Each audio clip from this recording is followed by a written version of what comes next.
channel Ngulik Horor.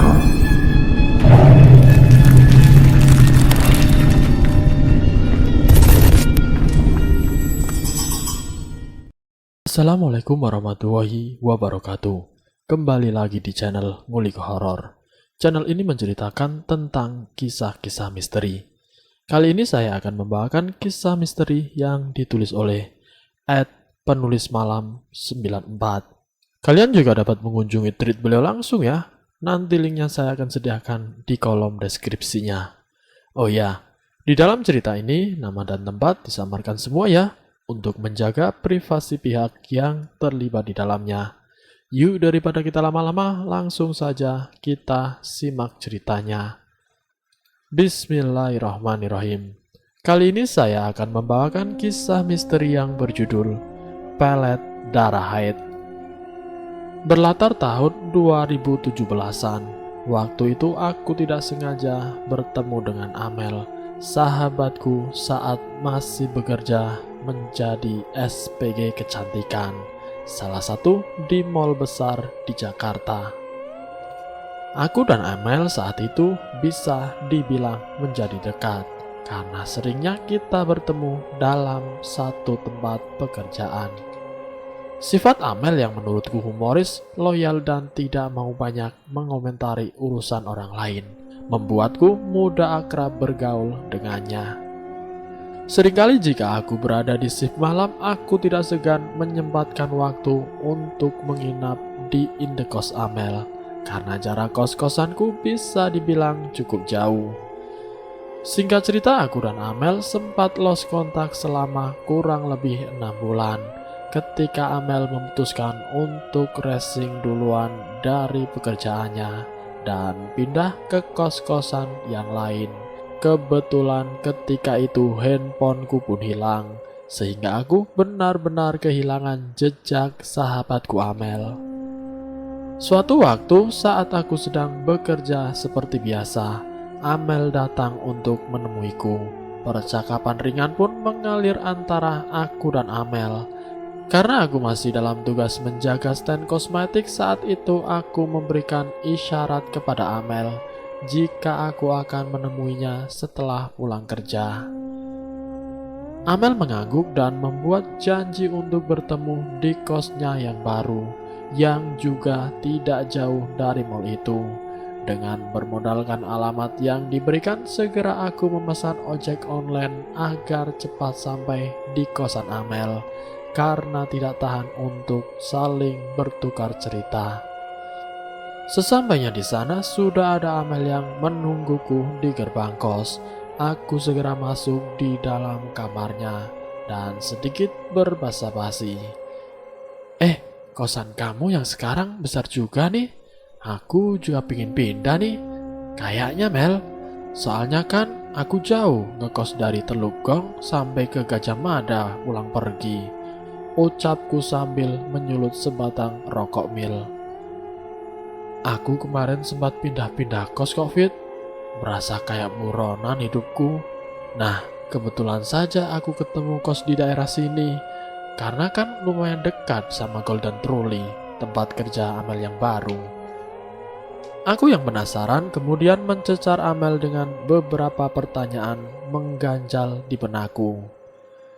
Kamu kemarin kenapa sih? Tiba-tiba kok racing? Terus juga main langsung cabut saja, pindah kos gak bilang-bilang lagi. Mana sosmed kamu mati semua? Nomor kamu ganti juga. Apa jangan-jangan kamu slek ya sama aku? Amel tertawa kecil. Ia menjawab satu persatu pertanyaanku sambil ikut menyulut sebatang rokok supaya lebih santai. Ngaco kamu. Mana ada aku slek sama kamu. Aku sebenarnya mau ceritain kenapa aku kayak buronan kemarin-kemarin ini. Cuma keadaannya cukup genting. Aku pikir nanti ajalah kalau ada waktu, baru aku temuin kamu lagi buat cerita. Pas kemarin aku sempat kirim WA ke kamu, tapi WA kamu gak aktif malahan. Jadi ya sudah, aku samperin aja kamu ke mall. Barangkali kamu masih kerja di situ, jawab Amel datar. Jangan-jangan kamu itu buronan debt collector ya? terkaku dengan wajah serius. "Suwe loh, ya kali gue nista banget hidupnya, punya utang sampai buronan gitu," kelekar Amel sambil tertawa-tawa. Ya udah, nih kalau kamu penasaran, aku ceritain dari awal. Dan kenapa aku bisa sampai kayak buronan yang pindah-pindah, imbu Amel kemudian. Sekitar 2 tahun yang lalu, Amel mempunyai pacar yang bernama Jordi. Hubungan antara Amel dan Jordi ini bisa dibilang hanya mulus di awal saja. Amel dan Jordi sebenarnya saling mencintai satu sama lain, walaupun banyak perbedaan di antara mereka. Jordi sempat membawa Amel kepada mamanya, karena saat itu Jordi dan Amel ingin benar-benar membawa hubungan mereka ke jenjang pernikahan. Namun seperti apa yang sudah aku bilang di awal, perbedaan ras, suku, dan agama Amel membuat Mama Jordi malah murka saat Amel diperkenalkan kepadanya.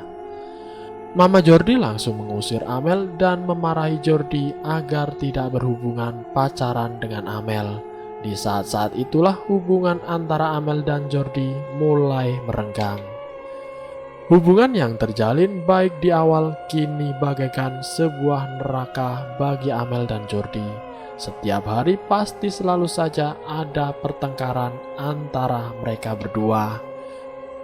Jordi memaksa Amel untuk ikut ke dalam keyakinannya. Namun Amel bersikuku untuk memegang keyakinan agamanya sedari lahir. Dari mulai pertengkaran itu, Jordi mulai berperilaku kasar kepada Amel. Jordi yang dikenal lembut, pengertian, dan penyayang kini menjadi brutal. Dan tidak sering Jordi malah menghina keluarga Amel. Amel yang tak tahan dengan perilaku buruk Jordi, ia berkali-kali mencoba memutuskan hubungan dengannya. Namun entah mengapa Jordi bisa dengan mudah membuat Amel luluh kembali ke dalam pelukannya. Walaupun penuh dengan cacian dan tidak ayal pukulan-pukulan Jordi mendarat di tubuh Amel. Aku menyimpulkan saat itu Amel dan Jordi sedang ada di dalam lingkaran toxic relationship yang sebenarnya dari kedua belah pihak saling menyakiti, namun enggan berpisah. Ternyata selama ini perilaku buruk Jordi kepada Amel membuat Amel sedikit demi sedikit menyimpan dendam kepada Jordi. Amel menginginkan jika Jordi harus bertekuk lutut di bawah kendali Amel, bukan malah sebaliknya seperti yang sudah terjadi. Amel memutuskan untuk menemui neneknya yang memang orang pintar di kampungnya, Jawa Barat. Amel meminta agar sang nenek memberi guna-guna balas dendam kepada Jordi. "Oh, jadi udah berani-beraninya menghina keluargaku dan juga sering menyakiti cucu nenek. Baiklah, biar tahu rasa si Jordi," ucap nenek Amel penuh dengan amarah. "Neng, nenek akan ajarkan cara memelet pria dengan memakai darah haid. Pasti dia akan bertekuk lutut di hadapan kamu, Neng. Dan juga hal terburuknya, dia bisa menjadi setengah gila," sambung ucapan nenek kemudian. Adapun persyaratannya adalah membaca rapalan mantra yang diajarkan oleh si nenek. "Kakang kawa adi hari-hari, opat kalima pancer. Dan terakhir, sebutkan apa yang menjadi keinginan kuatnya dalam satu tarikan nafas. Oh ya, sebelumnya mohon maaf, darah haid yang dipergunakan pun darah haid di hari pertama yang bisa dibilang sangat ampuh." Singkat cerita, Amel mencoba melakukan apa yang sudah diajarkan oleh sang nenek kepada Jordi. Suatu hari ketika Jordi datang ke kos-kosan Amel, Amel dengan rapih mempersiapkan secangkir kopi hitam yang sudah dicampuri dengan darah haid tersebut. Dan benar saja, hanya hitungan beberapa hari kemudian perilaku Jordi mulai terlihat seperti kerbau yang tercucuk hidungnya. Amel kini menggunakan Jordi untuk membalas perlakuan yang tidak menyenangkan dari sang mama. Jordi menjadi anak yang membangkang. Dan bahkan demi Amel, Jordi sampai kabur dari rumahnya untuk tinggal bersama Amel. Tidak hanya itu, Amel membalas perlakuan Jordi karena dulu Jordi sering berlaku kasar kepadanya. Amel yang mungkin tertutup dengan rasa dendam, ia pun sempat beberapa kali berselingkuh dengan pria lain. Sebenarnya pelet darah haid hanya perlu dilakukan satu kali saja. Namun entah apa yang ada di pikiran Amel kala itu. Bahkan setiap bulan di kala haid hari pertama, Amel pasti memberikan kopi hitam kepada Jordi yang sudah diguna-guna. Lama-kelamaan Jordi semakin tidak karuan tingkahnya. Jordi sering membolos kerja hanya karena mau menghabiskan waktu dengan Amel. Banyak tingkah laku Jordi yang semakin di luar nalar. Jordi seperti anak kecil yang benar-benar tidak bisa lepas dari ibunya. Bahkan seringkali saat Amel mau pergi bekerja, Jordi selalu menahan Amel supaya tetap bersama berduaan saja seperti pengantin baru di kosannya. Aku mengambil kesimpulan dari bagian cerita ini, mungkin saja Jordi seperti orang yang sudah kebanyakan diberikan dosis guna-guna, sehingga mengganggu keadaan mental Jordi. Lama-kelamaan Amel berpikir jika yang dilakukannya seperti senjata makan tuan. Niat hati untuk mengguna-guna Jordi, membalaskan dendam sekaligus memanfaatkannya. Namun yang ada, Jordi yang kian hari berperangai di luar logika, seolah-olah membebankan posisi Amel. Amel tidak leluasa untuk bekerja, bahkan ia seperti terus dihantui oleh Jordi yang akan selalu mengikutinya di saat apapun. Amel yang sudah malas membina hubungan dengan Jordi, ditambah lagi Jordi menjadi seorang pengangguran karena ia sering membolos kerja, membuat siasat untuk menghosting Jordi. Lalu Amel diam-diam mempersiapkan lamaran kerja yang baru di mall yang sama tempat aku bekerja. Amel pun mencari kosan lain agar Jordi tidak bisa lagi menemuinya. Kala itu memang Amel seperti berhasil untuk kabur sesaat dari Jordi, dan Amel melanjutkan hidupnya seperti biasa tanpa bayang-bayang mantannya. Amel pun menutup rapat-rapat ceritanya dengan Jordi kepadaku saat itu. Amel berkata jika sebenarnya ia menyesal telah mengguna-guna Jordi dan menyadari apa yang dilakukannya kemarin itu salah. Kehidupan Amel terus bergulir hingga suatu ketika saat pulang kerja ia dicegat oleh Jordi yang memohon-mohon untuk kembali kepadanya. Jordi terlihat benar-benar sangat kumal. Badannya kurus, rambutnya agak sedikit panjang acak-acakan. Saat Jordi berhadap-hadapan dengan Amel, Amel mencium bau badan Jordi yang tidak sedap. Sontak saja Amel agak sedikit ketakutan. Jordi, kamu sudah gila ya sekarang? Kamu kayak tidak mandi berhari-hari, Jordi. Sekarang lepasin tangan aku, atau aku teriak nih. Ancaman Amel memang berhasil membuat Jordi pergi malam itu. Keesokan harinya dan seterusnya, Jordi jadi sering mencegat Amel saat ia pulang dari tempat kerjanya. Amel sendiri tidak mengerti dari mana Jordi mengetahui letak keberadaan Amel. Ia sempat menerka jika Jordi yang dulu bekerja sebagai IT dan ia sempat menyadap handphone milik Amel. Maka dari itu mungkin Jordi dengan mudah bisa menemui titik keberadaan Amel. Anehnya saat Jordi menemui Amel, ia juga mengajak serta papa dan mamanya. Amel memang dalam hatinya tertawa tak puas mengingat saat Amel dipermalukan keluarga Jordi. Secara langsung ia bisa membalas perlakuan menyakitkan itu. Nah Amel, tolong tante nak, Jordi seperti orang gila saat kamu pergi. Saat ini tante dan om merestui hubungan kalian. Tapi tolong jaga Jordi. Jordi anak kesayangan om dan tante satu-satunya. Tante dan om tidak mau sampai kejiwaan Jordi terganggu, nak, ucap mamanya Jordi sambil berlutut di depan Amel. Maaf om, tante, saya saat ini telah menolak.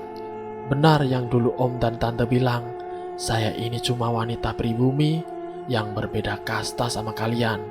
Saya juga tidak seiman, dan saya pun tidak akan meninggalkan iman Islam saya untuk anak om dan tante. Paham? Sekarang saya mau pulang.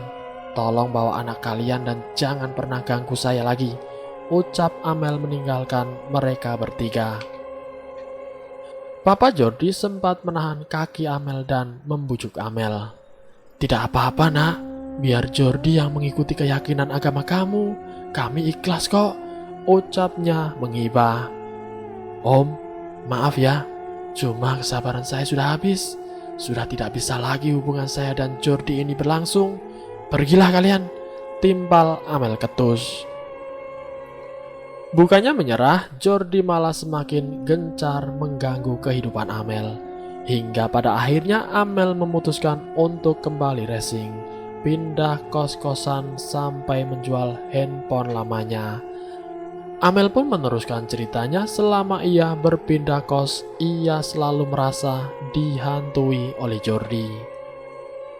Guna-guna itu kini telah berbalik menyerang tuanya. Amel seringkali merasa paranoid sendiri. Seringkali Amel merasa ada banyak bisikan suara Jordi di telinganya.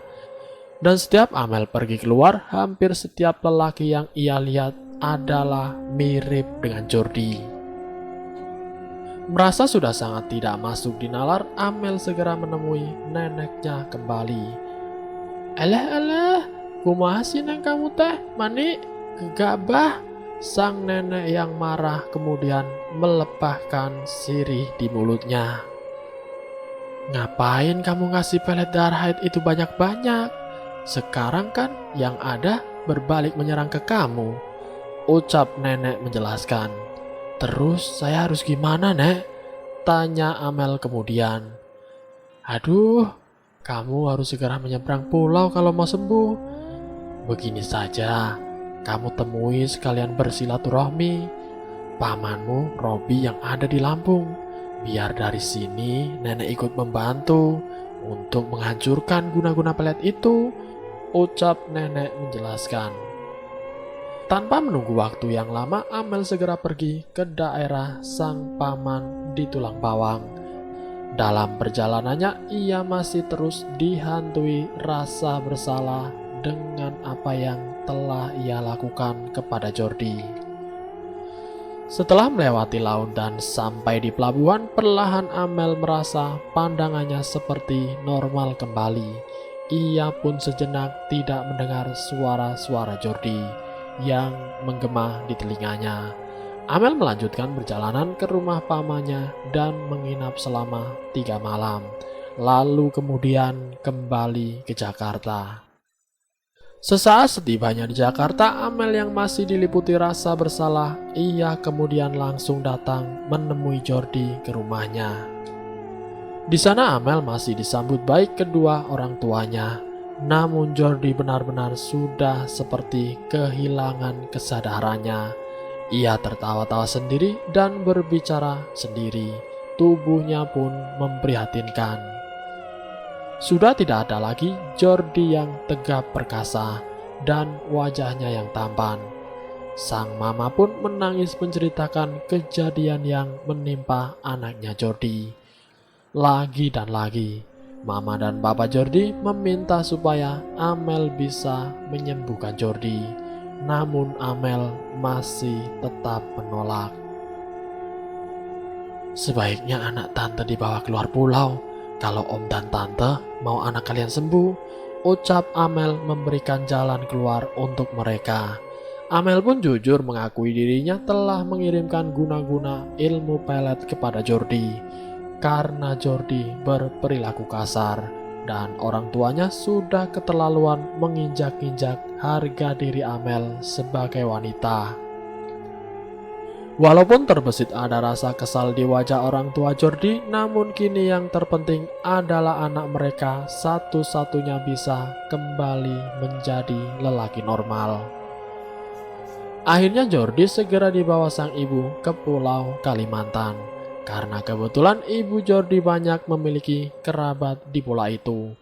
Jordi bahkan sampai dibawa ke salah seorang cenayang asal Dayak yang sakti untuk melepaskan pelet-pelet tersebut.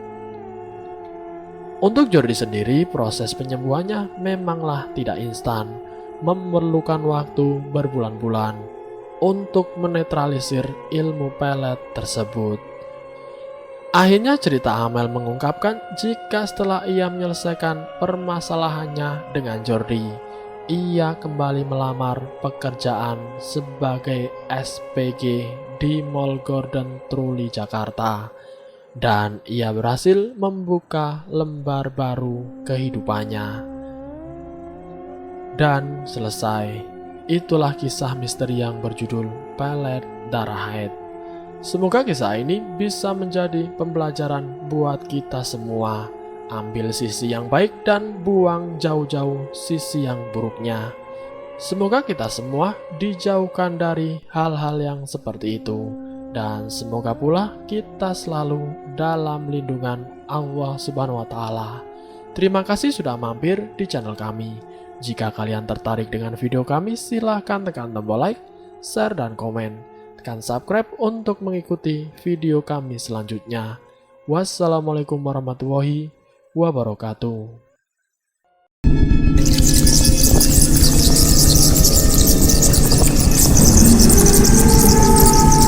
Selamat datang di channel Ngulik Horor.